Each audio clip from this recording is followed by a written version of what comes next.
Lecture में हमने tears पढ़ ली थी, 3 टीयर आर्किटेक्चर की डिफरेंट टीयर्स, और हमने मैपिंग को डिस्कस किया था कि मैपिंग क्या है। अगली चीज़ जो हमने पढ़नी है वो है जी डाटा इंडिपेंडेंस। आपका डेटाबेस मैनेजमेंट सिस्टम जो है वो डाटा इंडिपेंडेंस प्रोवाइड करता है। मैपिंग और इंडिपेंडेंस दो अलग चीज़ें हैं। मैपिंग के अंदर हम सारी की सारी डिस्कशन इस हवाले से कर रहे होते हैं कि जब एक रिक्वेस्ट कोई यूज़र करता है तो कैसे वो लोअर और मज़ीद लोअर लेवल्स पे जाती है, कैसे डाटा जो है वो एक्सट्रैक्ट होके शो होता है। डाटा इंडिपेंडेंस का मतलब ये है कि एक्सटर्नल लेवल और लॉजिकल लेवल के अंदर डिफरेंस क्या है। दो तरह की जो है वो इंडिपेंडेंस प्रोवाइड करता है आपका डेटाबेस मैनेजमेंट सिस्टम। जैसे मैपिंग दो तरह की है, इसी तरह इंडिपेंडेंस भी दो तरह की हैं।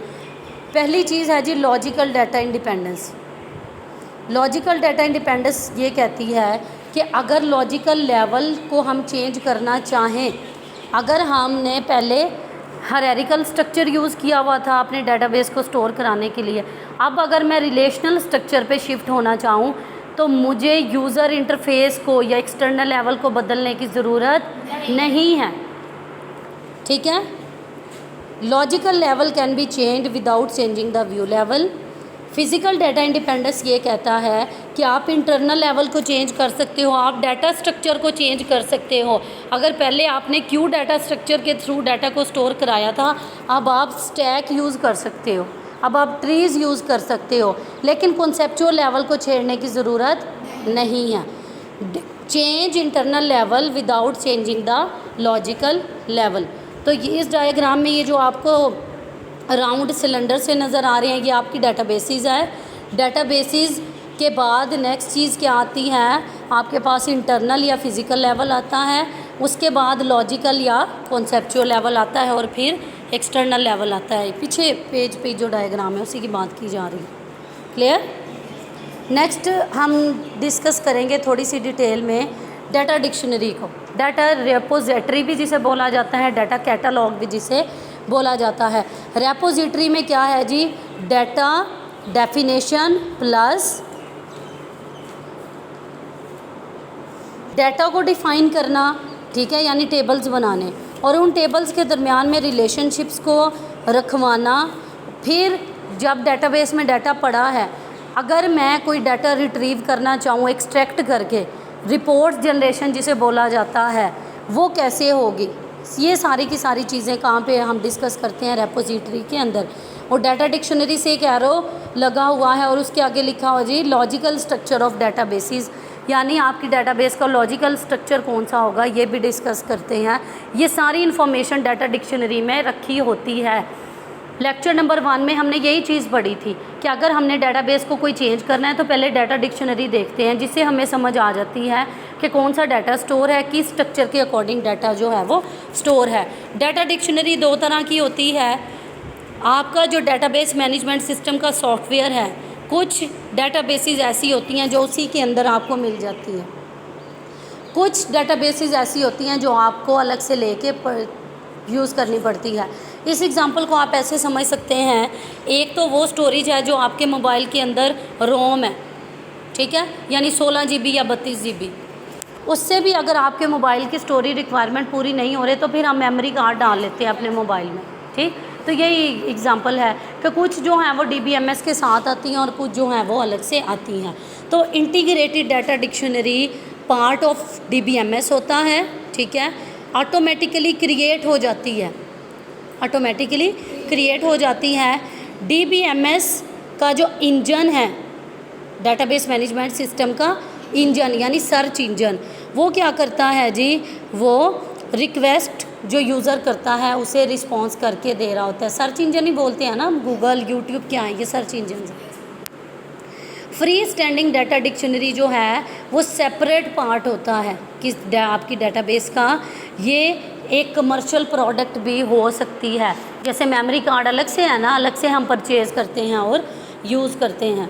ये शॉर्ट के हवाले से डाटा इंडिपेंडेंस और डाटा डिक्शनरी जो है ये शॉर्ट के हवाले से कॉन्सेप्ट थे।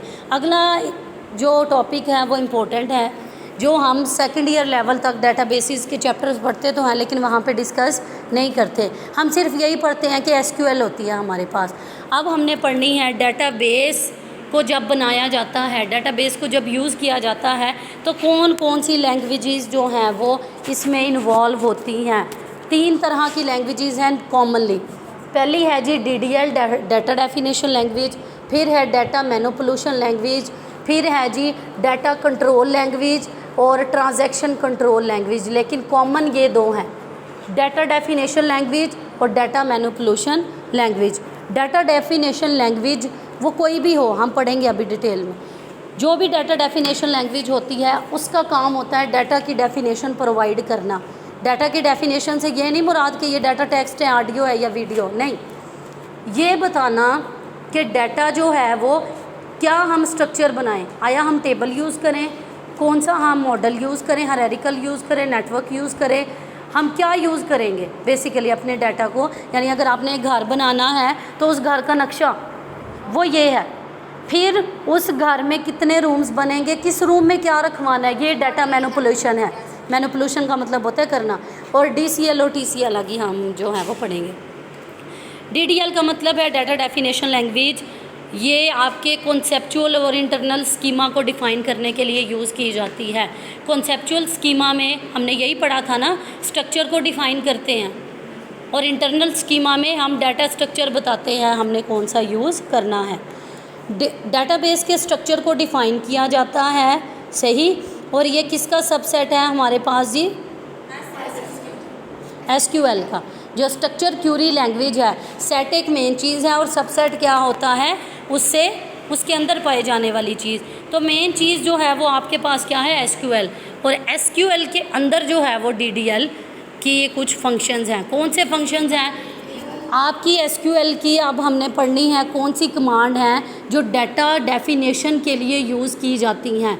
DML भी SQL की मदद से ही की जाती है, लेकिन DDL की कौन सी कमांड है ध्यान से पढ़ना है, ये मिक्सिंग कर देते हैं बच्चे। पहली है जी क्रिएट। सबसे पहली बात, जब भी हम SQL की कोई क्यूरी लिखेंगे, जो हमने क्यूरी का नेम लिखना है, जैसे यहाँ पे क्रिएट यानी हमने कुछ बनाना है, आया टेबल बनाना हो, व्यू बनाना हो, इंडेक्स बनाना हो, आपने कैपिटल में लिखनी है। क्रिएट हो गया, इंसर्ट हो गया, अपडेट हो गया, डिलीट हो गया। क्रिएट के बाद आगे जो है हम कुछ भी क्रिएट कर सकते हैं, व्यू भी क्रिएट कर सकते हैं, इंडेक्स भी और कंस्ट्रेंट भी। अब व्यू और इंडेक्सेस तो हमें पता है क्यों है। व्यू बनाया जाता है जब हम, व्यू बेसिकली एक वर्चुअल टेबल होता है जिसमें एक से ज़्यादा टेबल से डाटा निकल के आता है। जो मैंने रिज़ल्ट वाली एग्जांपल दी थी कि रिज़ल्ट कार्ड के ऊपर एक से ज़्यादा टेबल से डाटा निकल के आ रहा होता है। इंडेक्सेस हम क्यों बनाते हैं, इंडेक्सेस का मतलब बेसिकली जो हम कीज़ का आइडिया पढ़ते हैं, अपनी सर्चिंग को स्पीड अप करवाने के लिए, यूनिकली रोज़ को आइडेंटिफाई करवाने के लिए, ये इंडेक्सेस हैं। और लास्ट चीज़ है जी कंस्ट्रेंट। एक फ़ील्ड पे अगर मैं कंस्ट्रेंट लगाना चाहूँ, अगर फील्ड रोल नंबर की है और मैं रिस्ट्रिक्ट कर दूँ कि इसमें सिर्फ 1 2 3 ही एंटर हो, इसमें ABC एंटर ना हो। ऐसा ही होता है ना, जब हम पैटर्न लगाते हैं तो पैटर्न ही आता है हमारे सामने फ़ोन को अनलॉक करने के लिए। जब हम पासवर्ड लगा देते हैं, 4 डिजिट पासवर्ड लगाए, तो 4 डिजिट पासवर्ड की मदद से ही हमारा मोबाइल जो है वो अनलॉक होता है। तो क्रिएट, अब यहाँ पे एग्जांपल गिवन है जी, ये क्रिएट और आगे टेबल का वर्ड है, ये भी कैपिटल में है, इसका मतलब है एक टेबल क्रिएट होगा। और आगे आपने टेबल का नेम जो देंगे वो स्मॉल में हो, कैपिटल में, या आपकी मर्ज़ी है। मैंने लिखा जी क्रिएट टेबल, जिससे क्या क्रिएट होगा, एक टेबल। उस टेबल का नाम क्या होगा, स्टूडेंट होगा। और करली ब्रेसिस में आपने जो है वो कोमा सेपरेट करके ये चीज़ें लिखनी हैं। पहली चीज़ है आपने लिखने हैं फील्ड्स के नेम। जो स्टूडेंट का टेबल बनाना है उसमें मैंने रोल नंबर, नेम, क्लास और डेट ऑफ बर्थ एंटर करनी है। और देखें, रोल नंबर, नेम और क्लास, ये सारी चीज़ें कोमा के ज़रिए एक दूसरे से सेपरेट हैं। अगली चीज़ मैं अभी समझाती हूँ कि इस चीज़ का क्या मतलब है। एक स्टूडेंट टेबल क्रिएट होगा जिसमें रोल नंबर की फील्ड बनेगी और वो इंटीजर टाइप की होगी और वो प्राइमरी की भी होगी, रोल नंबर वाला कॉलम। एक नेम होगा var 4, ये आपने याद रखना है। कि एसक्यूएल के अंदर वार चार वेरिएबल करैक्टर से ये चीज़ निकली है। सही, करैक्टर्स एंटर होंगे और वो वेरिएबल टाइप के होंगे, और ओपनिंग जो ब्रेसेस होती हैं उसमें हमने लिखना है जी 50। अगर मैंने 50 लिखा है तो यानी नेम वाले कॉलम में 50 करैक्टर एंटर हो सकते हैं। वार चार एक डाटा टाइप है, इंटीजर भी एक डाटा टाइप है और वार चार भी डाटा टाइप है। और नॉट नल का मतलब है कि नेम वाला सेक्शन जो कॉलम है वो खाली नहीं हो सकता। फिर क्लास, ये भी नॉट नल। फिर date of birth, date of birth की डाटा टाइप क्या है जी? डेट। डेट ऑफ बर्थ की क्या डाटा टाइप है? डेट। तो ये नेम आपने कैपिटल में लिखे, क्रिएट और टेबल वगैरह, और फिर डाटा टाइप्स जो हैं वो आपने कैपिटल में लिखी हैं। सही। तो हमने DDL डाटा डेफिनेशन लैंग्वेज के हवाले से पहली चीज़ क्या पढ़ी? क्रिएशन। व्यू को क्रिएट कराना, टेबल को, इंडेक्स को या कंस्ट्रेंट को। जब वो क्रिएट हो जाए फिर हमने यूज़ करना है उसे। अगली कमांड हम देखेंगे जी यूज़ की। यूज़ कमांड जो आपकी है वो बेसिकली, अगर आपने एक डेटाबेस ओपन की हुई है और आप चाहते हैं कोई दूसरी डेटाबेस ओपन हो जाए तो तब वहाँ पे यूज़ की कमांड यूज़ की जाती है। Use to change the current databases. ठीक है, हम यूज़ लिखेंगे कैपिटल में और आगे लिख देंगे डाटा, उस डेटाबेस का नाम जिसे हमने ओपन कराना है। टू ओपन सिंटैक्स का पार्ट नहीं है, जस्ट यूज़ और डेटाबेस का नेम। अगली कमांड है जी ऑल्टर। क्या है जी? ऑल्टर। ऑल्टर कमांड जो है वो क्या करती है? चेंज करेगी। ऑल्टर का मतलब होता है चेंज करना। अगर कोई टेबल बना पड़ा है उसमें कोई न्यू कॉलम ऐड करना, चेंज होगा ना वो। तो ऑल्टर जो है वो किसी ऑब्जेक्ट की प्रॉपर्टीज़ को चेंज करती हैं, और ऑब्जेक्ट क्या है? बेसिकली एंटिटी, और एंटिटी क्या है? टेबल। सही है, किसी एंटिटी के हवाले से ही टेबल बनाते हैं ना। स्टूडेंट एक एंटिटी है तो उसका टेबल होगा, स्टूडेंट एक एंटिटी, टीचर एक है तो उसका टेबल होगा। ऑल्टर लिखेंगे और आगे लिखेंगे जिस चीज़ को ऑल्टर कराना है। व्यू को ऑल्टर कराएंगे तो यहाँ पे व्यू लिखा होगा, इंडेक्स को ऑल्टर कराएंगे तो इंडेक्स लिखा होगा। ऑल्टर टेबल, किस टेबल को मैंने ऑल्टर कराना है? स्टूडेंट वाले को। फिर ऐड कैपिटल में लिखा है, ये भी एक कमांड है। ऐड करवाना है किसे? मार्क्स का कॉलम मैंने ऐड कराना है जो इंटीजर टाइप का। सही। हाँ जी, क्योंकि जब भी एक एसक्यूएल कमांड पूरी होती है सेमीकोलन लिखा होता है। सही, टेबल का नेम और आगे उसके एक से ज़्यादा अगर कॉलम है या फील्ड, उनमें तो कॉमा सेपरेशन हम करेंगे, लेकिन जब एसक्यूएल कमांड एंड होगी तब सेमीकोलन लगता है। अगला है जी ड्रॉप। ड्रॉप और ट्रंकेट और डिलीट, ये तीन कॉन्सेप्ट हैं जिन्हें स्टूडेंट मिक्स कर देते हैं। सबसे पहली चीज़ जो आपने याद रखनी है कि डिलीट जो है वो DML का हिस्सा है। डिलीट जो है वो DML का हिस्सा है। अब ड्रॉप और ट्रंकेट का डिफरेंस देखें। ड्रॉप जो है वो पूरी की पूरी चीज़ को डिलीट कर देगा। अगर मैं लिखूँ ना ड्रॉप और आगे एक टेबल का नेम, उसे डिलीट कर देगा। Drop is use to delete the database object. वो ऑब्जेक्ट एक टेबल भी हो सकता है, वो ऑब्जेक्ट व्यू भी हो सकता है, वो ऑब्जेक्ट कोई इंडेक्स भी हो सकता है, कॉलम नहीं इंडेक्स। मेन ऑब्जेक्ट लिखना है, टेबल, व्यू या इंडेक्स। ट्रंकेट क्या करेगा? जिस आप चाहते हैं टेबल रहे लेकिन उसके अंदर का डाटा डिलीट हो जाए, टेबल रहे उसके अंदर का डाटा डिलीट हो जाए, तो हम ट्रंकेट यूज़ करेंगे। ट्रंकेट कौन सा टेबल? एम्प्लॉयज़ वाला टेबल। यानी इन दोनों का डिफरेंस ऐसे समझें, अगर आप एक ऐप को अनइंस्टॉल कराएंगे तो वो ड्रॉप है, ऐप भी गया, डाटा भी गया। लेकिन अगर आप गैलरी वाले ऐप से इमेजेस को डिलीट करके गैलरी को खाली कर दें, वो ट्रंकेट है। गैलरी वाला ऐप रहेगा, उसके अंदर जो डाटा है वो नहीं रहेगा। और डिलीट यूज़ किया जाता है, अभी हम DML में पढ़ेंगे, जब हमने कुछ डाटा डिलीट करना, सारे का सारा नहीं, कुछ डाटा डिलीट करना। क्लियर? डाटा डेफिनेशन लैंग्वेजेस जो हैं वो डाटा की डेफिनेशन और डाटाबेस के स्ट्रक्चर से रिलेटेड होती हैं। क्रिएट और यूज़ और ड्रॉप और ट्रंकेट और ऑल्टर। आगे है जी DML, बहुत इम्पोर्टेंट है। डाटा मैनिपुलेशन के लिए यूज़ की जाती है। मैनिपुलेशन का मतलब है डेटाबेसेस बन गई, टेबल्स बन गए, उसमें आप डाटा को रखवाना है, जो डाटा पड़ा है उसे चेंज कराना है, डाटा को डिलीट कराना है। DML use for data manipulation यानी रिट्रीव, इंसर्ट, डिलीट, अपडेट। वैन अब एक एक्स्ट्रा चीज़ है जो DDL के साथ नहीं थी, DML के साथ थी। जब DML जो है वो किसी और लैंग्वेज के साथ यूज़ की जाती है। अब आप एग्ज़ाम्पल लें किसी भी वेबसाइट की, ये जो दराज की वेबसाइट है, हो सकता है ये यूज़ की गई, ये बनाई गई हो C++ लैंग्वेज की मदद से, लेकिन इसके साथ कोई डेटाबेस तो वर्क कर रही है ना, सही। तो जो SQL है वो C++ के साथ जब जुड़ के काम करेगी तब इसका क्या नाम है। और अगर ये खुद ब खुद यानी इटसेल्फ जब DBMS में ये यूज़ होगी तब इसका क्या काम है। ये दो अलग चीज़ें हैं जो हमने डिस्कस करनी है। जब कोई डाटा मैनिपुलेशन लैंग्वेज जो है वो इम्बेड होती है किसी दूसरी लैंग्वेज के अंदर, किसी दूसरी लैंग्वेज के अंदर, तब हम इसे कहते हैं होस्ट। क्या? होस्ट। होस्ट वही होता है ना मेहमान।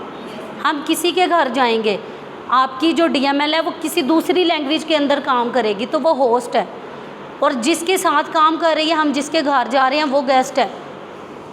तो दूसरी लैंग्वेज जो है वो क्या होगी, वो गेस्ट होगी, और वहाँ पे DML जो है वो होस्ट होगी। और DML को डाटा सब लैंग्वेज भी बोला जाता है। इंपॉर्टेंट कॉन्सेप्ट है जी।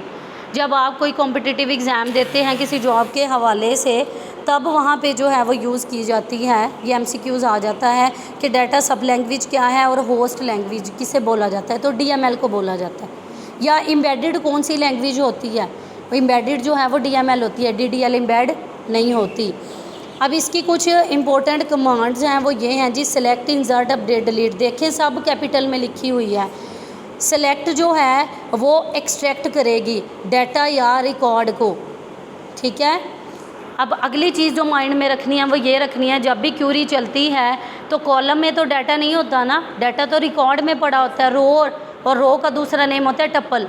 तो टपल से जब डाटा आता है वो सेलेक्ट की मदद से आता है। जब इंसर्ट होता है कोई रिकॉर्ड तो वो इंसर्ट की मदद से होता है। लेकिन जब इंसर्शन करानी है और जब सिलेक्शन करानी है, वहाँ पे लिखना क्या होता है, वहाँ पे लिखना होता है हमने कॉलम का नेम। क्यूरी देख लें जी, ज़रा पेज पे गौर करें। सिलेक्ट फ्रॉम और आगे आप लिखते हैं उस चीज़ का नेम जहाँ से आपने डाटा को उठाना है। सिलेक्ट के आगे लिखा हुआ है स्टार। स्टार का मतलब होता है सारा डाटा उठा लो, स्टार का मतलब होता है ऑल। सेलेक्ट करना है स्टार, सारे का सारा डाटा। फ्रॉम किस जगह से, अब आगे आप लिखोगे। मैंने लिखा है स्टूडेंट, तो स्टूडेंट टेबल का पूरा डाटा आ जाएगा, जितनी उसमें कॉलम्स हैं, जितने उसमें रिकॉर्ड है। लेकिन अगर मैं लिखूं सिलेक्ट स्टैटिक फ्रॉम किसी व्यू का नेम, तो व्यू से डाटा आएगा। सिलेक्ट स्टैटिक फ्रॉम इंडेक्स, किसी इंडेक्स से डाटा आएगा। अगली चीज़ है जी इंसर्ट। इंसर्ट ये क्यूरीज अब आपने याद रखनी है, ये याद करनी है, जो मर्ज़ी चेंजेस आ जाए आपने कर लेनी है। अगली चीज़ देखें जी इंसर्ट। इंसर्शन कैसे होती है, कोई टेबल बना पड़ा है, कोई व्यू बना पड़ा है, उसमें कुछ इंसर्शन करानी है तो कैसे होती है। इंसर्ट इनटू की कमांड यूज़ की जाती है। इंसर्ट इनटू, इंसर्ट इनटू आगे लिखते हैं टेबल का नेम, व्यू का नेम, इंडेक्स का नेम, जहाँ पे कोई चीज़ इंसर्ट करानी है।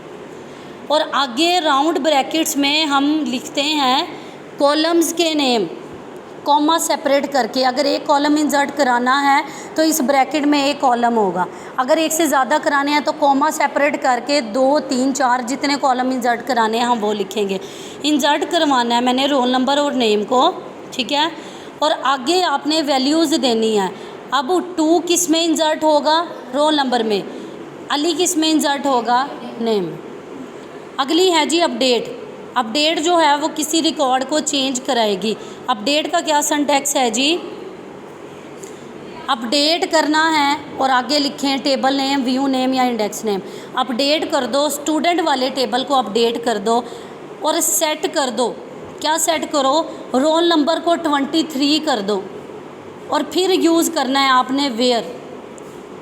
जब चेंज करानी है तब वेयर आता है। क्या आता है, वेयर। मैंने लिख दिया कि मैंने रोल नंबर को 23 कराना है, लेकिन कहाँ कराना है। अब आगे हम लिखेंगे वो जगह, where name is equal to Ali. Name वाले कॉलम में जहाँ पे अली पड़ा है उससे आगे उसी रो का रोल नंबर ढूंढो और उस रोल नंबर में अली का जो भी रोल नंबर था उसे हटा के 23 रखवा दो। अगला है जी डिलीट। डिलीट जो है वो या डिलीट कराता है या रिमूव कराता है एक या एक से ज़्यादा रिकॉर्ड को। सही। अगर आपने एक रिकॉर्ड को डिलीट कराना है तो आप लिखेंगे डिलीट फ्रॉम स्टूडेंट और वेयर लिखाएंगे। अगर आपने सारे डिलीट कराने हैं तो आप लिखेंगे डिलीट स्टार और आगे टेबल का name.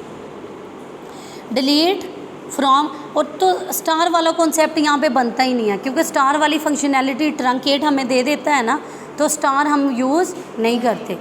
Delete from table name where आगे column name is equal to column name की वैल्यू। तो वेयर कहाँ यूज़ हुआ है जी, या अपडेट में या डिलीट में, क्योंकि जब अपडेट करना है तब भी हमने बताना है कहाँ पे अपडेट करना है, जब हमने डिलीट करना है वहाँ भी बताना है कि कहाँ पे डिलीट करना है, और इंसर्ट कराना है तो इनटू वाला कॉन्सेप्ट आ जाता है। इंसर्ट इनटू, वहाँ पे कॉलम नेम, ठीक है, वहाँ पे वेयर जो है वो यूज़ नहीं होती। अब अगली चीज़ है जी डीएमएल किस किस तरह की होती है। आपकी डेटा मैनिपुलेशन लैंग्वेज या प्रोसीजरल हो सकती है या नॉन प्रोसीजरल हो सकती है। प्रोसीजर का मतलब है जी कि जहाँ पे प्रॉपर कोई आर्किटेक्चर होगा, जो हम एक फंक्शन लिखते हैं, स्ट्रक्चर और अनस्ट्रक्चर वाला कॉन्सेप्ट पढ़ा हुआ है ना। स्ट्रक्चर प्रोग्रामिंग क्या होती है और अनस्ट्रक्चर क्या होती है। स्ट्रक्चर प्रोग्रामिंग के अंदर फंक्शंस यूज़ किए जाते हैं, हर काम के लिए डिफरेंट फंक्शन कॉलिंग होती है, लोकल ग्लोबल वेरिएबल यूज़ किए जाते हैं। और नॉन स्ट्रक्चर ऐसा होता है जिसमें हम फंक्शन नहीं बनाते हैं, हम इंट मेन में ही सारा कुछ लिख देते हैं।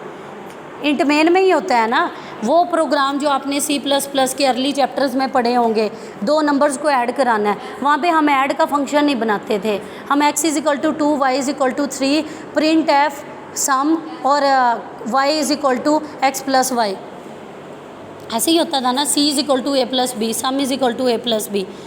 लेकिन फिर आपने स्ट्रक्चर्स भी पढ़े होंगे, फंक्शंस की जब बात की जाती है हम सम का फंक्शन बना देते हैं और फिर जो मर्ज़ी वैल्यू सम के फंक्शन के पास है सम आपको होके मिलना ही है, ठीक है। तो ये फ़र्क है प्रोसीजरल और नॉन प्रोसीजरल में। प्रोसीजरल जो है वो लो लेवल क्यूरी लैंग्वेज है। अब लैंग्वेजेस के लो लेवल होने से और हाई लेवल होने से क्या मुराद होती है, अगर कोई चीज़ ऐसी है जो कंप्यूटर को ज़्यादा अच्छी समझ आ रही है तो हम कहते हैं ये लो लेवल है। कंप्यूटर जो है वो मशीन लैंग्वेज को अंडरस्टैंड करता है, असेंबली लैंग्वेज को अंडरस्टैंड करता है जो 0-1 की फॉर्म में होती है, और यूज़र हाई लेवल लैंग्वेज को अंडरस्टैंड करता है जिसमें इंग्लिश लाइक स्टेटमेंट होती हैं। तो procedural DML low level language होती है, प्रोग्रामर इसे यूज़ करते हैं जिसमें लूप्स यूज़ की जाती हैं या ब्रांचिंग यूज़ की जाती है। ब्रांचिंग क्या है, लूप तो आपने पढ़ी होगी ना, फॉर वाइल कोई भी लूप्स, जो हम गो टू वगैरह की स्टेटमेंट नहीं यूज़ करते थे वो ब्रांचिंग का कॉन्सेप्ट होता है, गो टू जंप इस तरह की चीज़ें, लूपिंग एंड ब्रांचिंग। सही।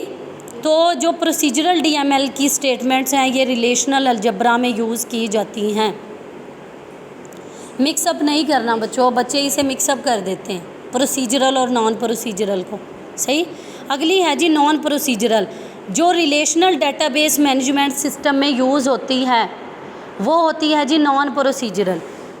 नॉन प्रोसीजरल हाई लेवल होती है, नॉन प्रोसीजरल हाई लेवल होती है। हाई लेवल क्यूरी लैंग्वेज जो एंड यूज़र यूज़ करेंगे, हम सर्च बार को खोलते हैं, हमें टेक्निकल नॉलेज नहीं पता, हमें इस चीज़ की ज़हमत करने की ज़रूरत नहीं है कि 0-1 क्या है, बाइनरी लैंग्वेज क्या है। हाई लेवल यही चीज़ है ना जो यूज़र के क्लोज़ हो, तो यूज़र के क्लोज़ जो एंड यूज़र यूज़ करेगा वो नॉन प्रोसीजरल लैंग्वेज होगी। सही है, जिसमें इंग्लिश की तरह की स्टेटमेंट होंगी। सही। SQL और QBE ये 2 लैंग्वेजेस हैं। SQL स्ट्रक्चर क्यूरी लैंग्वेज है और QB है जी query by example, query by example. ये 2 लैंग्वेजेस नॉन प्रोसीजरल हैं, ये रिलेशनल डेटाबेसेस में यूज़ होती हैं और ये डाटा मैनिपुलेशन लैंग्वेजेस हैं, ठीक है। सही। और आगे जो DCL और TCL नेक्स्ट लेक्चर में पढ़ लेंगे। मिक्सअप नहीं करना, बहुत इंपॉर्टेंट कॉन्सेप्ट है जी।